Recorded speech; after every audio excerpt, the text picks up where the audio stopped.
everybody. Welcome back to Talk With Nia. So we got to get into it. Jada Pinkett Smith is coming out with her memoir. I wonder what entanglements she'll be clearing up in this book. Are y'all going to be reading? I'll just wait for the juicy details to come out, but she did say that there's been a lot of untrue narratives out about her, and it looks like she's going to be clearing the air on a lot of things, okay? So we shall see what she's going to be talking about in that book. Now, moving on, Beyonce's Renaissance tour, well, the European leg of the tour, has grossed over $154 million, which will be the biggest leg of any solo Beyonce tour yet, with over 1 million tickets sold.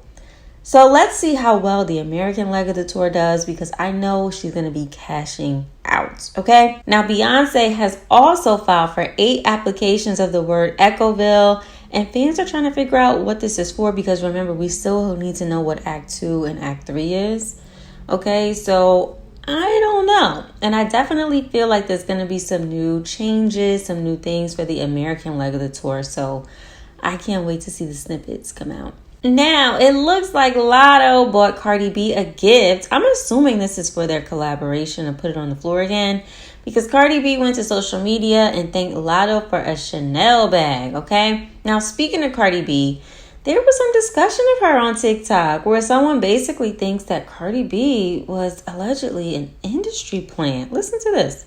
So right now, it's what is something so-and-so's fan base is afraid to admit. Let's start. Cardi B is a genetically engineered rapper, and let me explain what I mean by that. I used to follow Cardi back when she was a scripper hoe, before Bodak Yellow, before Gangsta Bitch Music Volume 1, before Love and Hip Hop.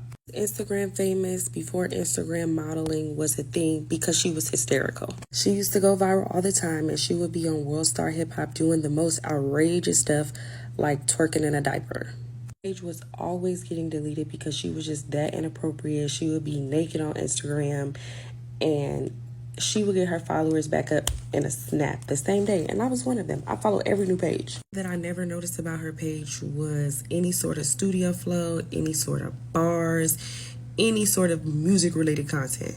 And if you think about the time where Cardi B really started popping off, there was Nicki, and Nicki was beefing with Kim, and Kim wasn't even making music at the time. There was no other female rappers that was like toe-to-toe with Nicki Minaj. And Nicki has called this out, but you guys shut her down because it's Nicki. But I've seen it with my own 2 eyes. I think the industry saw that there needed to be some sort of woman against woman, some sort of superpower rap star that could go against Nicki. So they created Cardi B. If you really look at Cardi's come up, she started on Love and Hip Hop, but how did you get on Love and Hip Hop and you didn't have any music before you were on Love and Hip Hop? Like, she recorded Gangsta Bitch Music Volume 1 while she was on Love and Hip Hop. There is no Cardi B underground low-key music before Gangsta Bitch Music Volume 1, and she was already on Love and Hip Hop when that happened. When I saw Cardi B on Love and Hip Hop, I sincerely thought it was a joke. Cardi B's come up was very much Silver Spoon.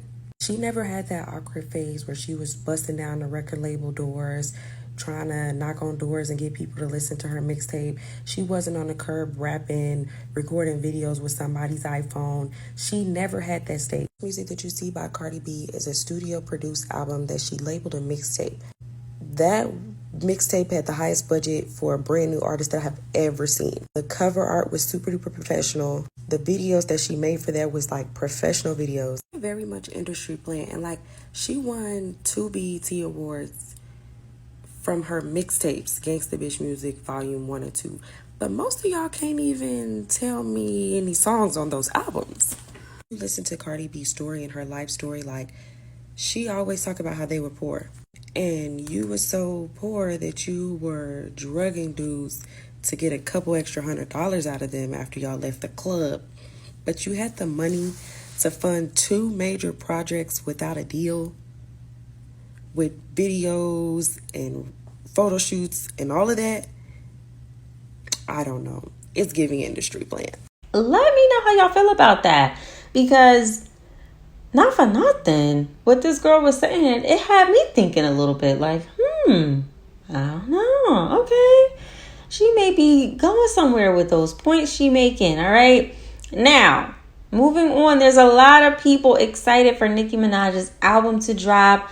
And it looks like Ariana Grande is one of them. She said, "We are ready and grateful."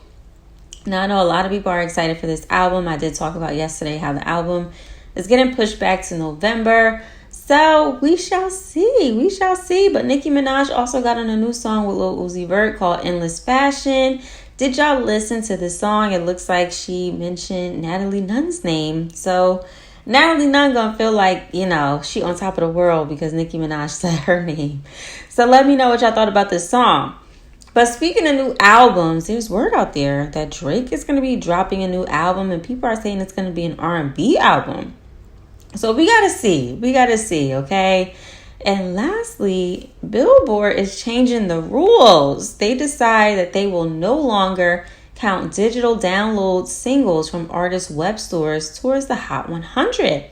Now, when I saw this on Twitter, there were a ton of comments, and a lot of people were saying that Nicki Minaj will be affected the most by this, and that this rule was created to hold her back. Let me know what y'all think about this in the comments, okay? Because Billboard, I don't know. It seemed like they be switching up the rules a lot, okay? Now, that is all I got for today. I hope you guys have a great holiday weekend, and I'll see you next time. Bye.